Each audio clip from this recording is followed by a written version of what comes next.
Hello, this is Natsuya, and today I want to talk a little bit about ADHD and chakras. And I was going to go through each of the chakras and how I use them and how I relate to them and my ADHD. We're going to talk a little bit. We're going to start with the crown chakra, which is the seventh chakra. That's the last spiritual chakra, and it means unity and connection with the universe or the your understanding of the higher world, the spiritual world, and higher being. Main colors are purple, white, and gold. Location is the top of the head, and I'm wearing a hat right now. This is kind of my special hat that I wear because I am protecting my crown chakra, and that's something that I need to do. I know because there's a lot of things that are trying to block our energy and trying to take it from us and actually feed off of it, kind of like spiritual vampires or energy vampires. And so I know that sometimes that I will cover my head, and that's important because I do that to protect my crown chakra and also to protect my third eye. So we're talking about the crown chakra today.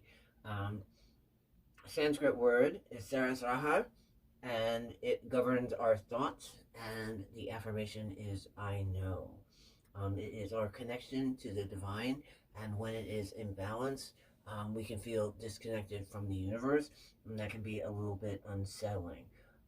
In situations where it's unbalanced, we can feel as if we are not on our current path in life. We may be angry with the divine.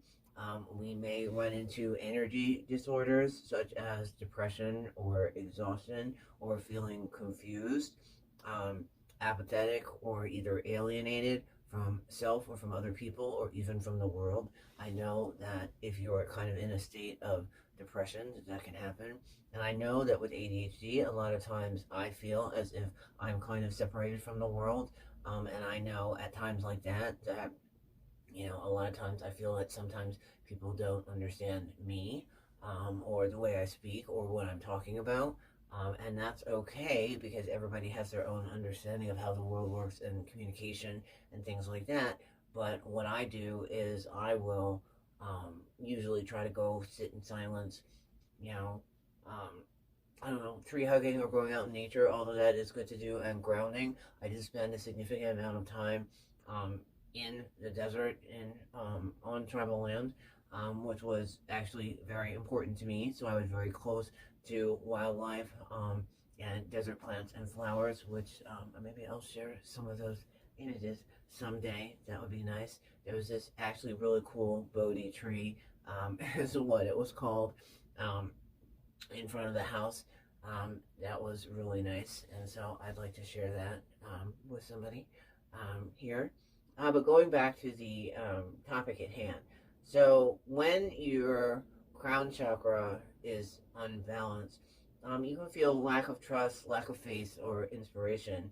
And it also can be lack of trust in the divine plan. So sometimes I know when you have ADHD, things seem to be a little bit more difficult than they need to be at times, or things with you know relationships or speaking with people or making friends or changing jobs, things like that, or things that are repetitive tasks that are boring.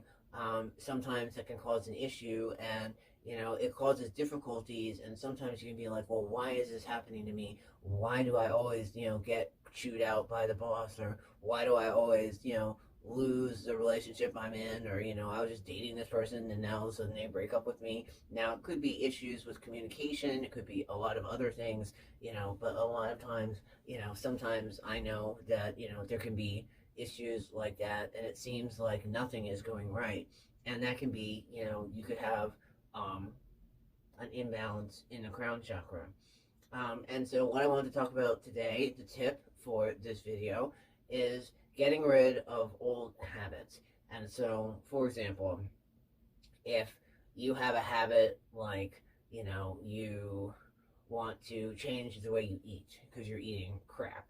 And so then you've been doing that for ever since, like, I don't know, you left college, you were eating crap, most college students that I know, at least when I was, it's like you're a starving college student.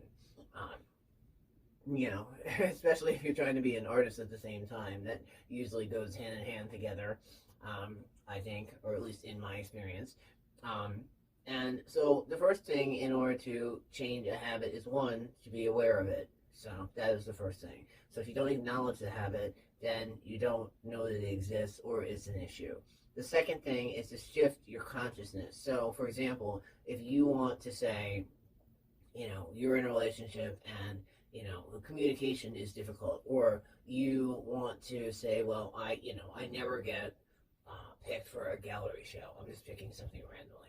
Okay, instead of that, you can say, well, the gallery that didn't pick me, they were not the right gallery for me. I will get chosen by the right gallery for me that will appreciate my art and respect my talent. So that's a different way of phrasing it. Well, the gallery didn't pick me because I'm bad. That's not right.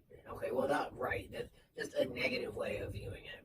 But if we spin it and say, that gallery, I will get picked by the gallery that respects my art and understands my talent and my vision.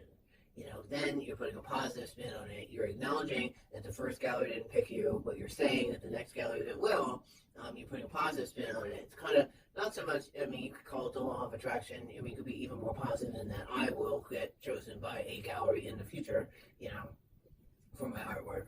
Then that's another way to put it. And then once you see that habit in a new light, that you can begin to work towards it and maybe, submit your work to other galleries and things like that. And so that's another way to do that. And so that is one of the ways that when you look at connection to the divine and understanding your unity and the connectedness that you have with creativity and creation, then you can understand that, that you are not flailing around on this planet by yourself without any, plan. Okay, now I know some people don't believe in predestination, and I know some people don't believe that there's a higher power or a universe. That's good too. But either way, even if you don't, you can still use the power of, changing the way you phrase something instead of negative, turn it into more of a positive, and so that you can begin to train yourself out of that negative space so that you can move into a more positive space, and that will bring you, closer to a sense of unity and connectedness with the universe.